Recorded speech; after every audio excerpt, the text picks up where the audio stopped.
Chaque fois que tu vis dans la désobéissance, que tu choisis la désobéissance, tu te mets sous la malédiction. Ce n'est pas Satan, c'est le principe de Dieu que tu as violé qui te met sous la malédiction. Temps d'affermissement. Temps d'affermissement, une émission qui vous aide à grandir. Une émission qui vous équipe pour faire face aux défis quotidiens de la vie. Chaque jour, un sujet de méditation. Chaque jour, une solution à un problème. Il faut réunir le courage de vous séparer de la mauvaise compagnie et vous aurez la victoire sur certains péchés. Prenez rendez-vous du lundi au vendredi à 6h30, le samedi à 7h30 et le dimanche à 10h juste. Sur votre chaîne FDM Radio. Pour nous contacter, composez le 084 717 94 84. Le 84 717 94 84. Temps d'affermissement, un programme du centre évangélique La Borne Bakwadianga. Bien-aimés dans le Seigneur, Shalom. Ce matin, c'est une joie pour nous encore de nous retrouver ensemble au travers de notre émission Temps d'affermissement. Nous allons commencer par prier. Seigneur, nous te bénissons pour cette journée merveilleuse que tu nous accordes. Merci parce que tu nous as donné la force. Merci Seigneur pour la grâce et le privilège que tu nous fais de te connaître. Merci. Que l'honneur et la gloire te reviennent au nom de Jésus. Nous avons prié et nous disons Amen. Bien-aimés dans le Seigneur, nous bénissons le Seigneur encore une fois de plus pour tout ce qu'il fait, pour tout ce qu'il accomplit au travers de chacun de nous. Aujourd'hui, nous allons pouvoir aborder une nouvelle série. Il y a quelques jours, j'ai reçu l'appel d'un bien-aimé qui m'a appelé et qui a dit « Pasteur, j'ai un problème ». J'ai essayé de lui poser la question « Quel problème vous avez ?» Alors il m'a dit « Pasteur, je souffre du complexe d'infériorité ». L'honnêteté de ce frère m'a poussé à réfléchir sur cette question. Voilà pourquoi nous allons commencer une série « Pasteur, j'ai un problème ». Et chaque jour, nous allons aborder un problème particulier. Aujourd'hui, nous allons parler de complexe d'infériorité. Donc, notre grand thème, Pasteur, j'ai un problème. Et le premier sous-thème pour aujourd'hui, c'est un problème de complexe d'infériorité. Nous allons pouvoir lire la Bible dans le livre de Galates. Galates, le chapitre 139, le verset 14. Il est dit ceci. « Je te loue de ce que je suis une créature si merveilleuse. Tes œuvres sont admirables et mon âme le reconnaît. » Psaume 139, le verset 14. J'aime toujours ce passage, ce verset biblique, parce qu'il exprime une vérité importante. Nous sommes des créatures merveilleuses. Nous sommes des créatures si merveilleuses. Ce verset est l'une de vérité, renferme une des vérités principales qui nous aident à vaincre le complexe d'infériorité. Quelle est cette vérité principale? C'est savoir s'apprécier soi-même. Plusieurs personnes ne savent pas s'apprécier. Plusieurs personnes, quand ils se regardent, ils voient toujours tout en noir. Ils voient toujours ce qui ne marche pas. Ils voient toujours ce qui est difficile, ce qui n'est pas beau à voir. Ils ne se regardent que du mauvais côté. Alors, ils ne savent pas apprécier ce qu'ils ont, ce qu'ils sont et ce qu'ils ont. Et comme conséquence, ils tombent dans le mépris. Ils se méprisent soi-même. Même quand les autres ne les méprisent pas, eux se disent toujours que tel que je suis, personne ne peut m'apprécier, personne ne peut m'aimer, personne ne peut s'intéresser à moi, j'ai pas de la valeur. Mais le psalmiste dit ici, je te loue de ce que je suis une créature si merveilleuse. Est-ce que vous savez que s'apprécier, c'est pas toujours être orgueilleux? L'orgueil, c'est celui qui se regarde d'une manière qui n'est pas correcte, d'une manière qui n'est pas juste. L'orgueilleux, c'est celui qui veut se mettre en avant. Mais savoir s'apprécier, c'est reconnaître la grâce que le Seigneur nous a faite. Reconnaître une grâce de Dieu sur nos vies n'est pas synonyme de l'orgueil. Et c'est important que l'on puisse comprendre cela. Alors, pour mieux saisir ce problème de complexe d'infériorité, c'est important que nous puissions rapidement voir quelles sont les sources ou les origines de ce problème de complexe d'infériorité. C'est-à-dire, qu'est-ce qui fait que quelqu'un soit incapable de s'apprécier à sa juste valeur et tombe dans le mépris de soi. La première source du complexe d'infériorité, c'est le climat familial. Vous ne pouvez imaginer ce que comment l'influence, vous ne pouvez pas imaginer comment le type ou le genre de climat qui règne dans une famille peut influencer la vie et l'avenir des enfants. Il y a des personnes qui banalisent, qui méprisent ce qui se passe au niveau familial, qui disent que c'est pas un problème, l'essentiel c'est que voilà, je leur donne à manger, je paye pour eux une belle maison, ils ont un toit où dormir. Ce n'est pas seulement ça qui fait une famille de qualité, mais c'est le climat qui règne au sein de cette famille qui influence. Il y a des familles dans lesquelles l'injure c'est la norme. Des familles dans lesquelles on ne sait pas apprécier. On a fait vivre les enfants ou les personnes dans un esprit de compétition, dans un esprit de comparaison. Alors cela amène le complexe d'infériorité. Combien de gens, quand vous leur regardez, vous leur dites « je te fais confiance », ils s'étonnent parce que jamais on leur a fait confiance. On les a rappelés tout le temps qu'ils étaient inutiles, on les a rappelés tout le temps qu'ils ne valaient pas de la peine, on les a rappelés tout le temps qu'ils étaient une malédiction, ils étaient inutiles sur la terre. Et généralement, ces genres d'attitudes font naître le complexe d'infériorité. On se sentira partout inutile, on se sentira partout être de trop. Mais j'aimerais dire à quelqu'un ce matin, à quelqu'un qui a connu un environnement familial dans lequel chaque fois on lui a rappelé qu'il ne valait rien. J'aimerais dire, la Bible dit, et que c'est le psalmiste qui dit « Je te loue de ce que je suis une si merveilleuse créature ». Le fait que personne ne t'a apprécié ne t'empêche pas de t'apprécier toi-même. C'est vrai que c'est pas facile d'avoir vécu dans un milieu où on ne vous a jamais apprécié, on ne vous a jamais complimenté. Par contre, on vous a fait que des blâmes. On vous a rappelé ce que vous ne faisiez pas bien. C'est pas facile de vivre dans un tel environnement, mais vous ne pouvez pas laisser les autres déterminer votre vraie valeur. Apprenez à vous apprécier. La deuxième source du complexe d'infériorité, c'est le genre des rencontres que l'on a fait dans la vie.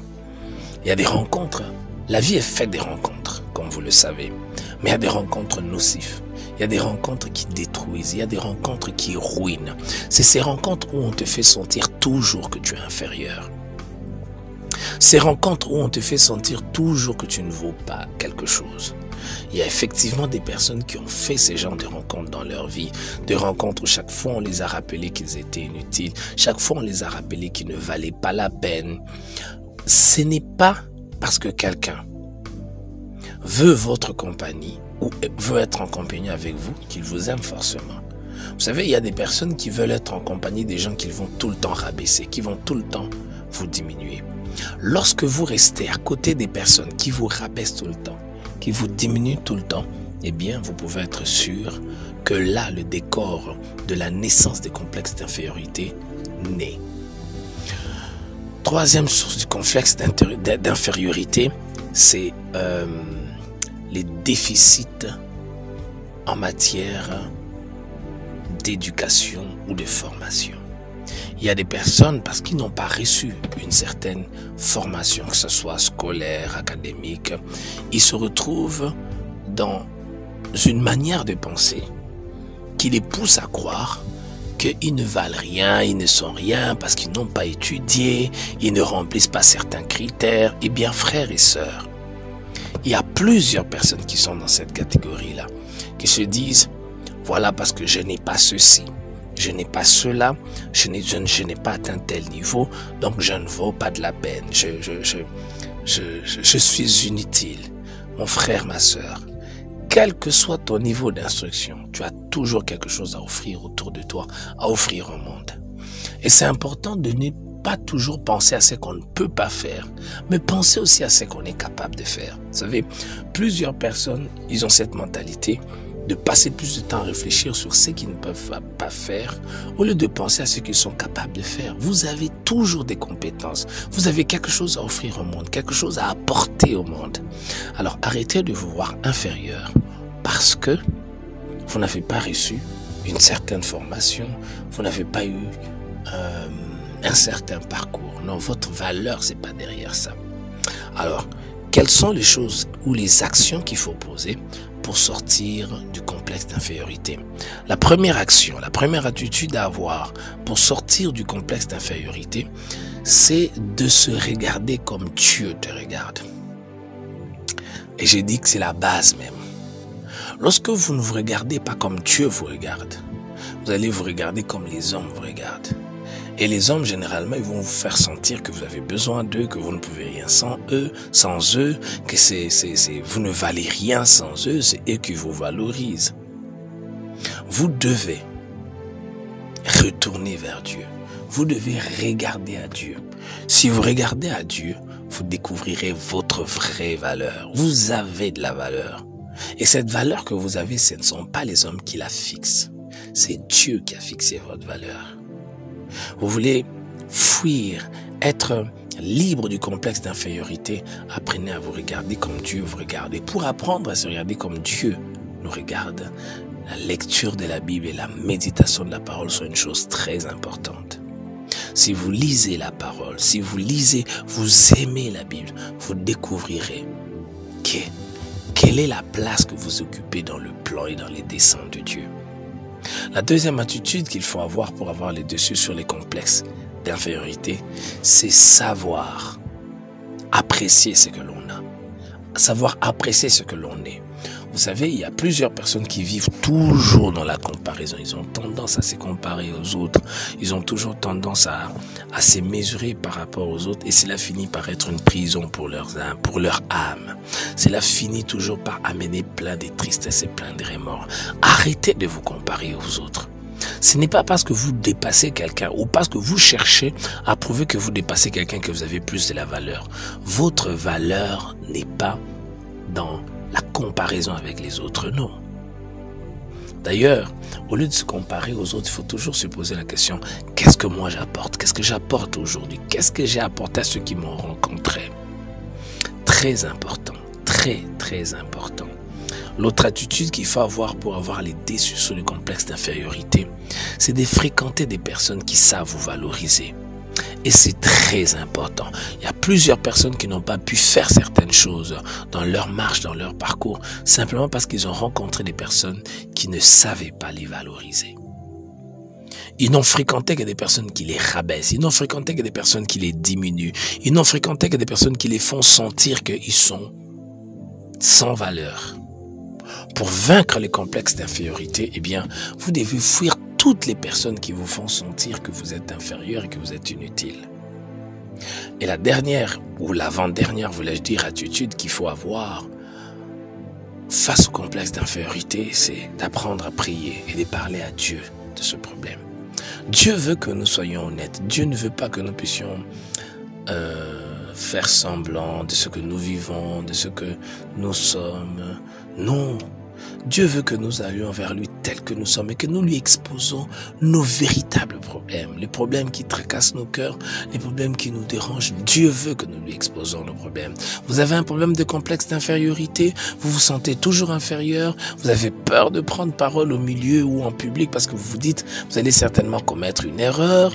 Eh bien, parlez de cela à Dieu et demandez à Dieu de vous donner le courage, de vous donner l'audace. Cette audace est très importante. Bien-aimés frères et sœurs, apprenons à nous apprécier nous-mêmes. Alors, quelles sont les conséquences lorsque on est sous la domination de ce complexe d'infériorité? La première chose, la première conséquence, on n'aura jamais la paix et la joie. Quand on est frappé par le complexe d'infériorité, même quand on doit se réjouir, on va toujours estimer que nous ne sommes pas les personnes les mieux placées pour se réjouir. On trouvera toujours en nous-mêmes une raison pour que nous ne puissions pas faire pourtant ce que tout le monde peut faire. La deuxième conséquence, je parle de ces conséquences pour que nous puissions combattre ce complexe, que nous ne puissions pas laisser ce complexe remplir nos cœurs, que nous puissions dire comme le psalmiste, je te loue de ce que je suis une créature si merveilleuse. La deuxième conséquence, ceux qui souffrent du complexe d'infériorité mettent toujours de côté leurs dons ou leurs talents pour contempler les autres. Il n'y a rien d'aussi dangereux, il n'y a rien d'aussi triste que de mettre de côté son talent. d'enterrer son talent. Voilà le terme approprié. Ceux qui souffrent du complexe d'infériorité enterrent toujours leur talent. Parce que là où ils doivent s'affirmer, là où ils doivent faire preuve de leurs compétences, de leurs capacités, eh bien, ils ont peur. Généralement, ceux qui ont les complexes d'infériorité ne parlent pas. Ils ont même peur de prendre parole en public. Quand bien même ils savent, quand bien même ils ont les compétences qu'il faut, ils ont les aptitudes qu'il faut, mais ils n'ont pas ce courage-là. Ils enterrent leurs dons, ils enterrent leur talent. Et l'autre conséquence qui arrive lorsqu'on a le complexe d'infériorité, on finit par devenir jaloux. Parce qu'on se dit, mais pourquoi lui a obtenu ce que moi je n'ai pas obtenu? Lui n'a pas le droit d'obtenir certaines choses, il n'y a que moi qui dois obtenir. Bien-aimés, quel que soit votre problème, quelle que soit la source de votre complexe d'infériorité, j'aimerais vous dire que vous êtes une merveilleuse créature. Peut-être qu'on ne vous a jamais apprécié, on ne vous a jamais dit des belles paroles, mais cela ne change pas la personne que vous êtes. Et pour Dieu, vous êtes une merveilleuse créature. Ce matin, nous allons prier pour tous ceux qui ont ce problème de complexe d'infériorité, que le Seigneur le libère de ces problèmes, que le Seigneur les libère des entrailles de ce complexe. Éternel notre Dieu, ce matin, nous crions à toi, nous regardons à toi et nous te prions, Seigneur, pour tous ces bien-aimés qui ont ce problème, qui se sentent toujours inférieurs, qui ont honte, qui sont timides, qui ne peuvent pas mettre au service des autres le don, les talents que tu leur as donnés, qui ne peuvent pas faire un pas de plus parce que ils craignent d'être jugés, parce qu'ils craignent qu'on se moque d'eux, ils craignent qu'on les voie de travers. Éternel, mon Dieu, je te prie, guéris tous ceux qui souffrent de cette maladie en ces lieux. En ce moment, ce matin, Seigneur, guéris toutes ces personnes, guéris toutes ces personnes, guéris toutes ces personnes. Il n'y a rien que toi tu ne peux pas faire. Tu peux guérir les cœurs, tu peux déraciner, Seigneur. Cela, fais-le, Jésus, pour la gloire de ton nom. Étends ta main, Seigneur, pour la gloire de ton nom. Au nom de Jésus, nous avons prié et nous disons Amen. Bien-aimés, nous vous bénissons et nous continuerons toujours à vous bénir pour les messages que vous nous envoyez au 084 717 94 84. 084 717 94 84. Et vous pouvez, vous aussi, nous envoyer vos questions, vos préoccupations comme notre frère. Alors, il y a un bien-aimé qui nous écrit. Il dit, bonjour pasteur, comment quelqu'un est baptisé dans le baptême de feu? S'il vous plaît, pasteur, priez quand même pour moi, pour que ton Dieu me donne la réussite à la première session, parce que nous sommes en attente. Nous allons prier pour ce frère qui s'appelle John. Éternel, étends ta main dans la vie de notre frère John. Daigne-lui accorder cette réussite dont il a besoin. Fais-le, Seigneur, pour la gloire de ton nom. Nous avons prié, nous disons Amen. Votre réponse, votre question, nous allons répondre à cela à la fin de cette semaine, c'est-à-dire le jour où on consacre principalement à l'interaction.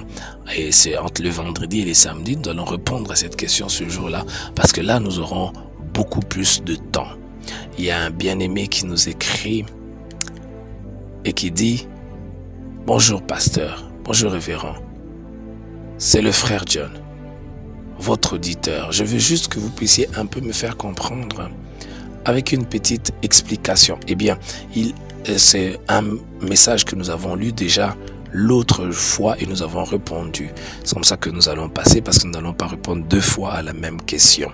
Il y a un bien-aimé qui nous écrit « Bonjour pasteur, c'est la sœur Josée depuis Boudine. Je vous demande de prier pour mon fiancé. Nous sommes ensemble il y a 3 ans. Moi et lui, on s'aime beaucoup, mais il n'a pas les moyens financiers pour venir doter chez nous. Je sais que notre Dieu est puissant, il est capable d'opérer des miracles. Amen.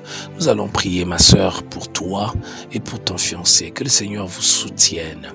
Éternel, nous te recommandons, Seigneur, notre bien-aimé et son fiancé. Ta main n'est pas courte. Tu es capable de faire des choses qui ne sont pas montées dans le cœur de l'homme. Étends ta main et donne-leur les moyens dont ils ont besoin pour qu'ils puissent se marier. Au nom de Jésus, nous avons prié, nous disons Amen. Il y a un bien-aimé qui nous écrit, bonjour pasteur, s'il vous plaît, que faire pour avoir un don de la part de Dieu? Qu'est-ce qu'il faut faire pour avoir un don de la part de Dieu? Eh bien, la première chose que vous devez faire, c'est de devenir enfant de Dieu. C'est de donner à Jésus-Christ votre cœur, de lui donner totalement votre cœur. La deuxième chose que vous devez faire, c'est avoir la foi. Vous devez croire que ce que Dieu a dit, il le réalise. La troisième chose que vous devez faire, c'est de ne pas douter de ce que Dieu a placé en vous. Parce que je suis convaincu que chaque chrétien a reçu un don de Dieu. Mais ces dons ne se manifestent pas parce que plusieurs personnes doutent, parce que plusieurs personnes ont peur. Vous devez croire que vous avez un don spirituel. Et la chose suivante qu'il faut faire, c'est de servir Dieu. Lorsque vous servez Dieu, c'est à ce moment-là que vous découvrez les talents que Dieu a placés en vous. Eh bien, que le Seigneur vous bénisse. Nous sommes presque à la fin de ce programme. Nous allons répondre encore à d'autres questions la journée de demain, et les questions qui exigent plus des explications, nous allons répondre à cela le vendredi et le samedi. Que Dieu bénisse chacun de vous. Nous vous rappelons notre merveilleux programme de renouvellement d'intelligence chaque dimanche de 16h à 18h30. Et tous ces dimanches, nous sommes richement bénis sur ce sujet, comment prendre des bonnes décisions. Et je suis sûr que vous qui n'êtes pas venus, vous pouvez venir encore ce dimanche et vous serez comblés. Que l'honneur et la gloire reviennent au Seigneur. Nous allons prier.